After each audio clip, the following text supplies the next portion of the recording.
Hello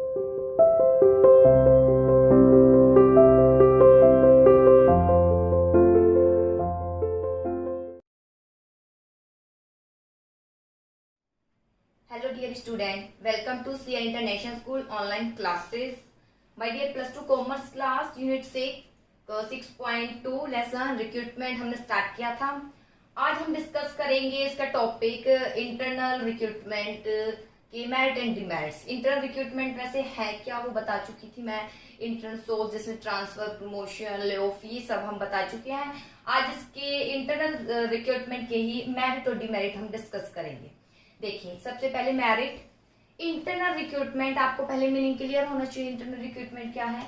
व्यक्ति है लेकिन रिक्रूटमेंट जब व्यक्ति को रखा जा रहा है, ठीक है, रखने की जो प्रोसेस पूरी की जा रही है वो इंटरनल ही है। व्यक्ति संस्था के अंतर्गत ही है और उसी को ही पोस्ट दी जा रही है, वो है एक इंटरनल रिक्रूटमेंट, ठीक है, जिसमें प्रमोशन है, जिसमें ट्रांसफर भी किया जाता है और डिमोशन भी शामिल है। अगर अच्छा वर्क नहीं करोगे तो आपको आपकी पोस्ट रैंक कम कर दिया जाएगा। जितनी पोस्ट हाई होती है सैलरी भी हाई होती है, उसकी रिस्पॉन्सिबिलिटी भी हाई होती है, लेकिन ट्रांसफर में रिस्पॉन्सिबिलिटी सेम ही रहती है, रैंक भी सेम रहता है, डिमोशन में कम हो जाता है। ये मैं बता ही चुकी थी, ठीक है।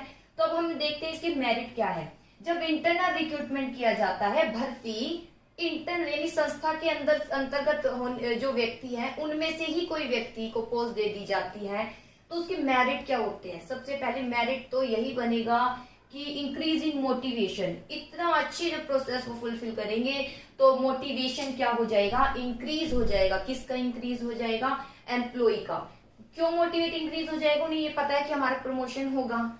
अगर हम अच्छा कार्य करेंगे तो वो ज्यादा से ज्यादा बेटर कार्य करने की कोशिश करेंगे।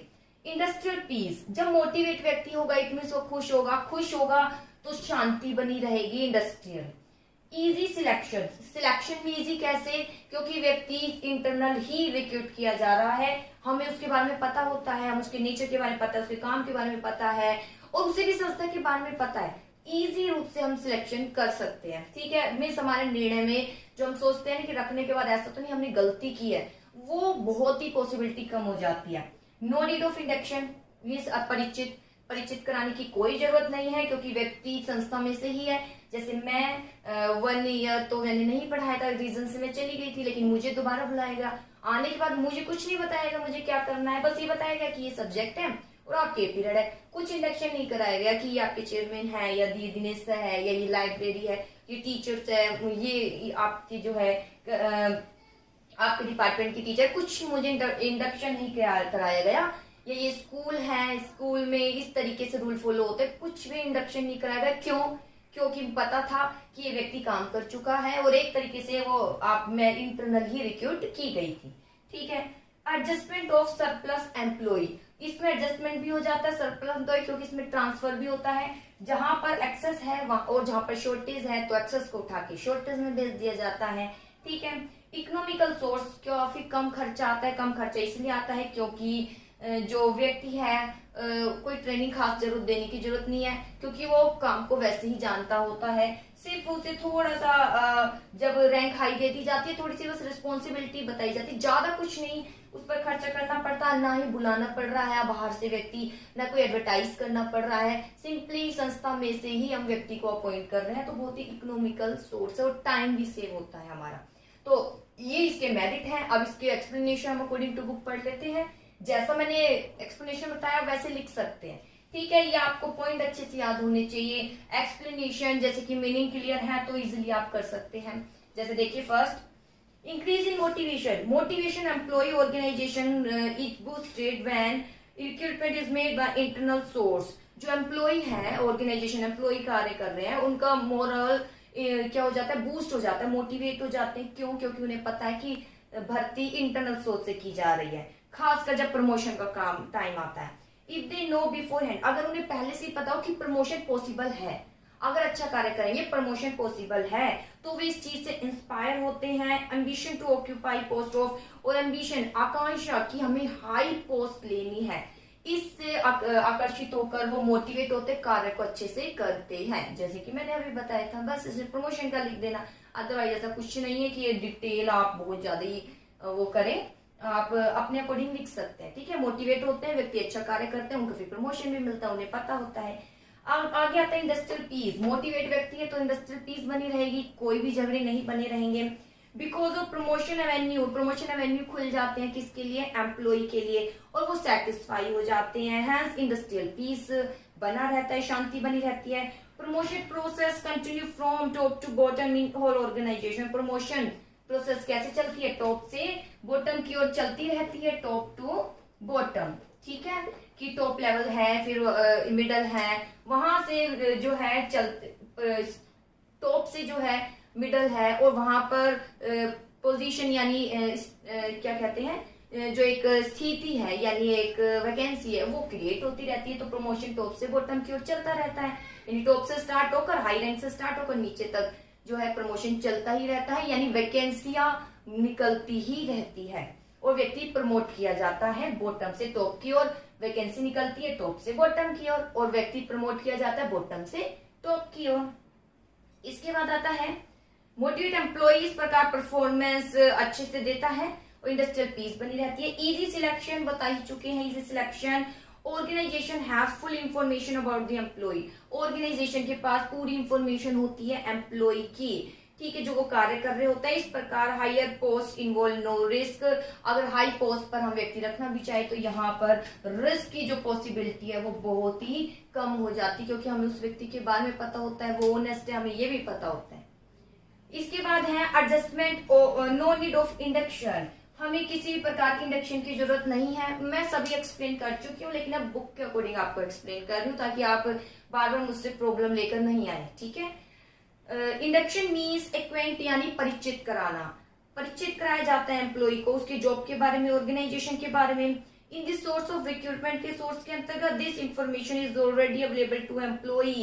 अब इंडस्ट्रियल इंडक्शन का अभिप्राय है जो व्यक्ति आ रहा है उसको संस्था के बारे में परिचित कराना, लेकिन व्यक्ति तो संस्था में से ही जो है प्रमोट किया जा रहा है, संस्था में से ही व्यक्ति को एक रैंक दी जा रही है, तो उसे इंडक्शन कराने की कोई जरूरत ही नहीं होती, नो नीड ऑफ इंडक्शन। आगे एडजस्टमेंट ऑफ सरप्लस एम्प्लॉय, यहाँ एडजस्टमेंट आएगा तो यहाँ आपको इसका पॉइंट जरूर लिख देना, जो ट्रांसफर किया जाता है, ठीक है, इसमें ट्रांसफर की लाइन लिख देना और फर्स्ट वाले में प्रमोशन का पॉइंट लिख देना, बस क्लियर हो जाएगा। इंडस्ट्रियल पीस टॉप से बॉटम की और यहाँ रिस्क का पॉइंट लिख देना। इंडक्शन तो आपको पता है कोई जरूरत नहीं होती। तो ये थोड़े से वर्ड चाहे आपको हाईलाइट कर लीजिए, लाइन लिखोगे तो ये वर्ड यूज कर लेना, यानी एक लाइन इसकी बन जाएगी। यहाँ प्रमोशन का मार्क खुलने के कारण व्यक्ति मोटिवेट होते हैं, पीस बना रहता है क्योंकि प्रमोशन मिलेगा, टॉप से बॉटम की ओर वैकेंसी निकलती रहती है, व्यक्ति बॉटम से टॉप की ओर जो एडजस्ट होते रहते हैं। इजी सिलेक्शन होता है, इसमें रिस्क नहीं होता। ये एक एक पॉइंट जो मैंने लिखे हैं इसको आप अंडरलाइन कर लेना और ये जब आप एक्सप्लेनेशन करोगे तो इसी के अकॉर्डिंग लाइन बना देना, ठीक है। इंडक्शन में कुछ नहीं परिचित, यहाँ पर आप ट्रांसफर की लाइन जरूर लिख देना, जैसे कि under this method employ from department, जहां पर सरप्लस है वो उसको भेज दिया जाता है जहां पर शॉर्टेज है। इस प्रकार डेफिशिएंसी स्टाफ की खत्म हो जाती है और कोई हर्डल नहीं होती वर्क में। इकोनॉमिकल सोर्स, बहुत ही इकोनॉमिकल सोर्स है। In this most economical source organization doesn't have to spend any amount in search for source of recruitment. यहाँ पर किसी भी प्रकार की किसकी जरूरत नहीं होती है, किसी प्रकार की खर्चे की जरूरत नहीं होती, ना ही आपको कुछ वेस्ट करना होता है, ठीक है। इस प्रकार employ don't require much training, employ को ट्रेनिंग की भी कोई जरूरत नहीं है। और इस प्रकार इकोनॉमिकल ये क्या कहलाए जाते हैं, सोर्स कहलाए जाते हैं, ठीक है। अब इसके बाद आती है डिमेरिट्स, मेरिट्स बता चुके हैं, अब डिमेरिट्स पर आ जाते हैं। बहुत ही सिंपल है डिमेरिट्स भी, देखिए।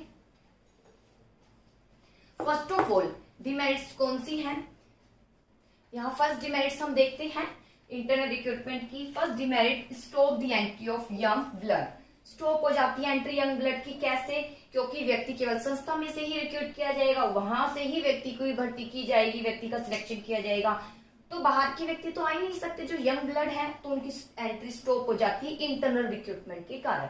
अगला डिमेरिट्स, एम्प्लॉय बिकम लेथार्जिक, काफी सुस्त हो जाते हैं। एम्प्लॉय को ये पता है कि हम ही है, यहाँ कोई नया व्यक्ति तो आएगा नहीं और हमें ही प्रमोट किया जाएगा, यानी उसके लिए जो कंपटीटर है ना बाहर से आने वाला, वो आ ही नहीं पाता है, जिसके कारण वो सुस्त हो जाते हैं। कंपटीशन की भावना उनमें खत्म ही हो जाती है।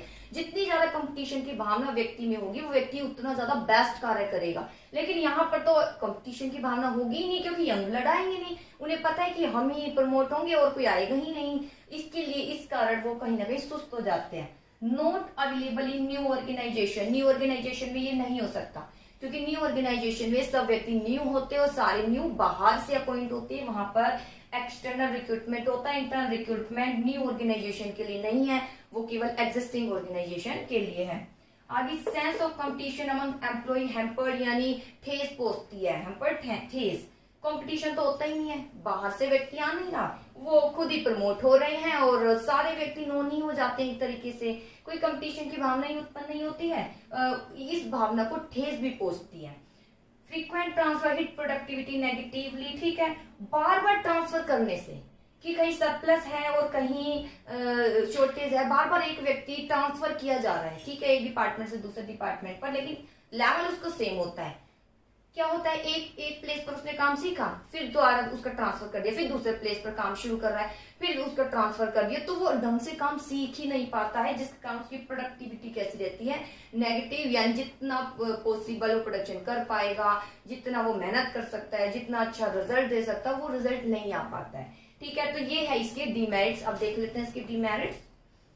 Stop the entry of young blood, the greater defect system का ये है इंटर रिक्रूटमेंट का, कि जो यंग और टेक्निकल साउंड पीपल है, यहाँ आप लिख लीजिएगा टेक्निकल साउंड पीपल, जो टेक्निकल साउंड या यंग पीपल है वो आ ही नहीं पाते हैं, ठीक है, उनकी रोक लग जाती है। एंड ओल्ड पीपल ही व्यक्ति को चलाते रहते, वो संस्था को चलाते रहते हैं अपने वही ओल्ड जो है आइडिया को लेकर। एम्प्लॉय बिकम लेथर्जिक, काफी सुस्त हो जाते हैं। Internal source of recruitment create करता है definite feeling of promotion among the employ.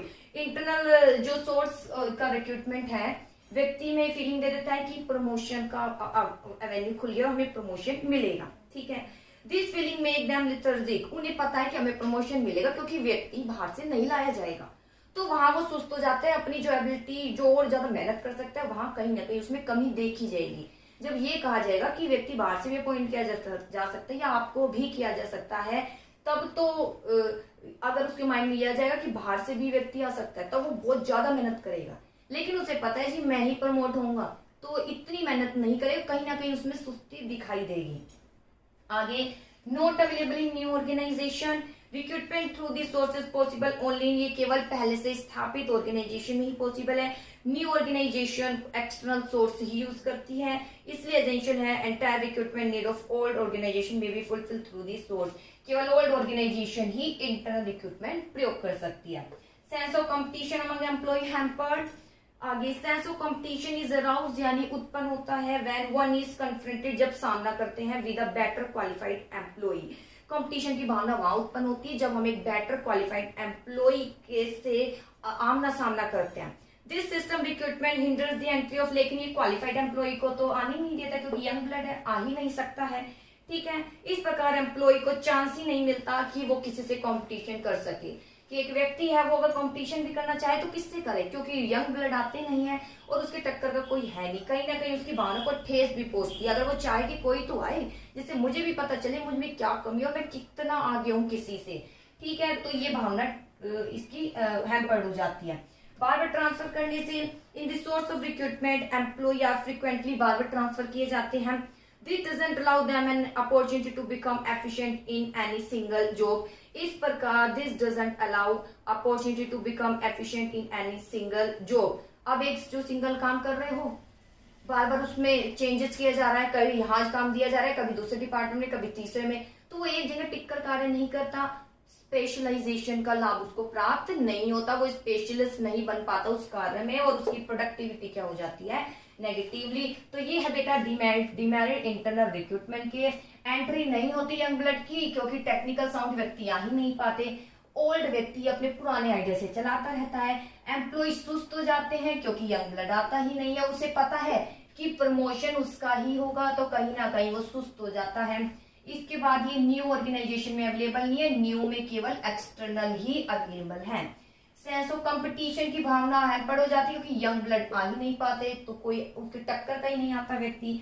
बार बार ट्रांसफर करने से व्यक्ति का स्पेशलाइजेशन प्राप्त नहीं हो पाती, व्यक्ति स्पेशलिस्ट नहीं होता कार्य में और प्रोडक्टिविटी क्या हो जाती है, नेगेटिवली। तो ये बेटा इंटरनल रिक्रूटमेंट पूरा टॉपिक कंप्लीट हो गया है, क्या क्या सोर्स है, इसके मेरिट क्या है, डिमेरिट्स क्या है। अब हम पढ़ेंगे एक्सटर्नल सोर्स और रिक्रूटमेंट फ्रॉम आउटसाइड। बाहर से व्यक्तियों की भर्ती करना। तो बाहर से व्यक्तियों की जो भर्ती की जाती है, मीनिंग तो सिंपल ही है, जब व्यक्ति को बाहर से बुलाया जाता है, व्यक्ति को जो पोस्ट दी जा रही है वो व्यक्ति संस्था में अवेलेबल नहीं है, वो व्यक्ति बाहर से बुलाया जा रहा है, ठीक है, बहुत से इंट्रो के बाद, बहुत सी प्रोसेस कंप्लीट करने के बाद, उसे कहते हैं एक्सटर्नल सोर्स। तो देखिए एक्सटर्नल सोर्स क्या है।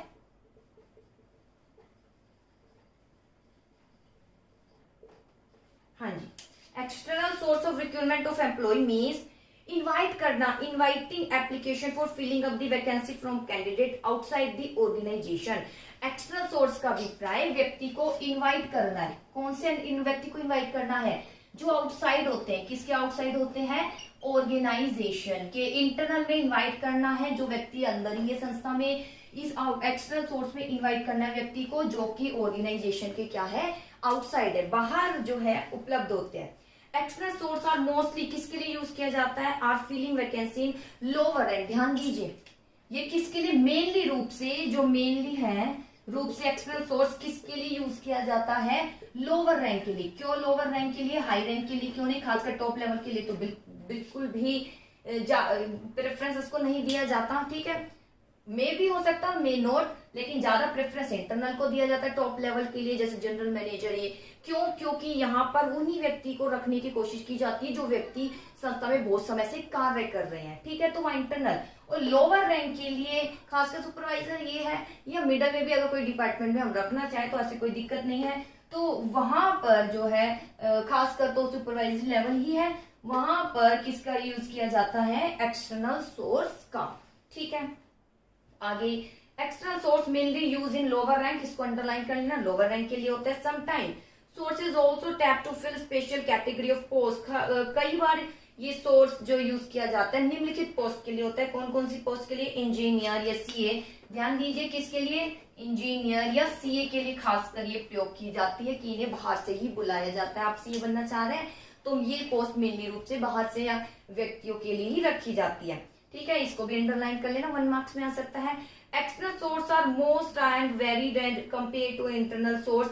एक्सटर्नल सोर्स इंटरनल सोर्स से बहुत ही अलग होता है। It is endeavour to every employ to select the best person from among the large number of candidate interview. इसके अंतर्गत प्रयास किया जाता है, इंटरव्यू यानी प्रयास किया जाता है कि बहुत सारे जो इन्विटेशन आए हैं, एप्लीकेशन आई है, उनमें से बेस्ट एप्लीकेंट को ही हम क्या करें? एक्सेप्ट करें, ठीक है। मेन एक्सटर्नल सोर्स कौन कौन से हैं? सबसे पहले आता है डायरेक्ट रिक्रूटमेंट। पहला आता है डायरेक्ट रिक्रूटमेंट। डायरेक्ट रिक्रूटमेंट क्या है? सीधी भर्ती, यानी प्रत्यक्ष इसको भर्ती कहा जाता है। इसके अंतर्गत क्या है? लोअर रैंक के लिए ये काफी लोअर रैंक। देखिए some time information about the vacant post, कई बार वैकेंट पोस्ट की information is posted on board पर पोस्ट कर दी जाती है जो important place by the organization. Organization का जो इंपॉर्टेंट प्लेस है, खासकर उसके बोर्ड है, चाहे वो बाहर है, वहां पर इसको पेस्ट कर दिया जाता है ताकि आते जाते व्यक्ति उसको देख सके। जैसे हमारे स्कूल है तो बाहर भी पोस्ट कर सकते हैं, ठीक है, जहाँ स्कूल की एंट्री हो रही है वहां भी पेस्ट कर सकते हैं कितने वैकेंसी है, इस तरीके से कर सकते हैं अगर जरूरत हो तो, ठीक है। आगे सच information is usually display at the workshop. ऐसी इंफॉर्मेशन की बोर्ड है उसके ऊपर पेस्ट कर रहे हैं, कहाँ यूज की जाती है? वर्कशॉप। वर्कशॉप यानी कारखाना, ठीक है, जो कारखाने हैं वहां पर, या ऑफिसेज हैं, या फैक्ट्री के किस पर?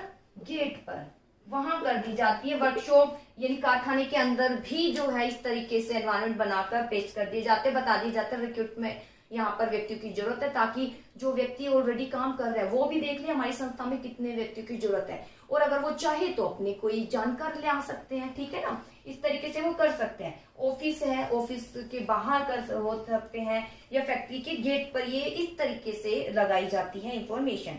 People who are interested in this job, जो इस जॉब के लिए इंटरेस्टेड होते हैं अप्लाई कर सकते हैं। This method recruitment is mainly only for recruitment of, ध्यान दीजिए ये खासकर किसके लिए यूज की जाती है? रिक्रूटमेंट प्रोसेस अनस्किल्ड वर्कर, किसके लिए यूज की जाती है? Unskilled worker. एमसीक्यू आते हैं बेटा, ध्यान दीजिए, ये लाइन अंडरलाइन कर लेना पॉइंट, और हाईलाइट भी है, ये अनस्किल्ड वर्कर के लिए क्या किया जाता है?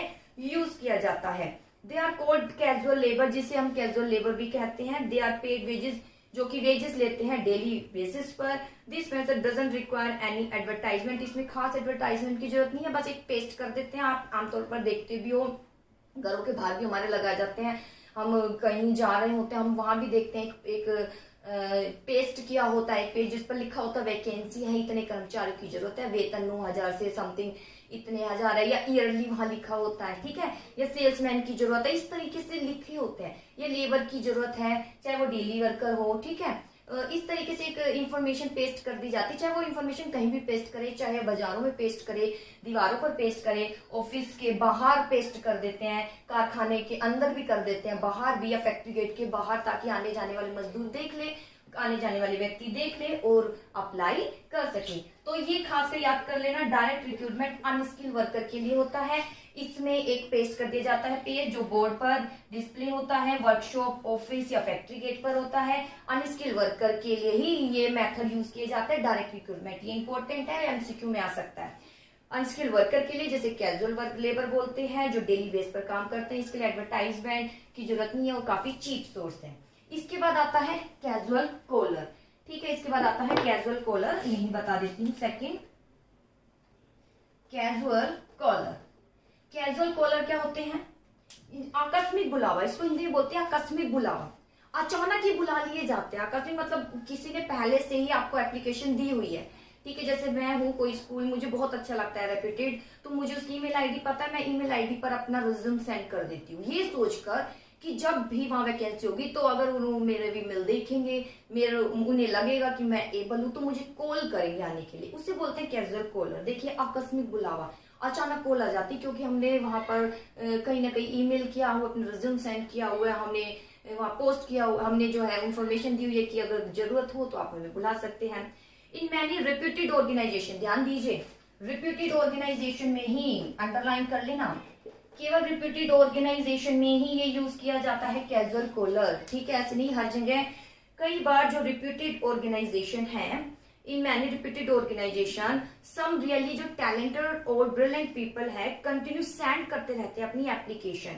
किस लिए? रेप्यूटेड ऑर्गेनाइजेशन है, सैलरी भी ज्यादा मिलेगी और व्यक्ति को लगता है मैं बहुत एबल हूँ, ब्रिलियंट पीपल हूँ, मुझे जरूर सिलेक्ट किया जाएगा। इस सोच से को प्रेरित होकर वो सेंड करते रहते हैं अपनी application time to time, with the hope is hope से that whenever some need arise, जब भी जरूरत होगी, they may come across an opportunity for appointment, तो उन्हें अपॉइंटमेंट के लिए बुला लिया जाएगा। A waiting list of such people is prepared, एक वेटिंग लिस्ट इसमें बना दी जाती है। When some vacancy arise, जब भी वैकेंसी अराइज होती है, these people can be called, तो इसके अंतर्गत क्या कर दी जाती है? एक वेटिंग लिस्ट बना दी जाती है। क्या बना दी जाती है?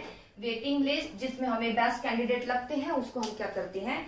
कॉल करते हैं। बहुत ही सिंपल मेथड है, बहुत ही आसान, कोई ऐसा खास खर्चा नहीं है, ठीक है। This method doesn't require any advertisement, यहाँ भी कोई एडवर्टाइजमेंट की जरूरत नहीं है और बहुत ही चीप होता है, और खास कर ये हाई पोस्ट के लिए होता है, ठीक है। तो ये वेटिंग लिस्ट है। फिर देख लीजिए कैजुअल कॉलर क्या है? आकस्मिक बुलावा।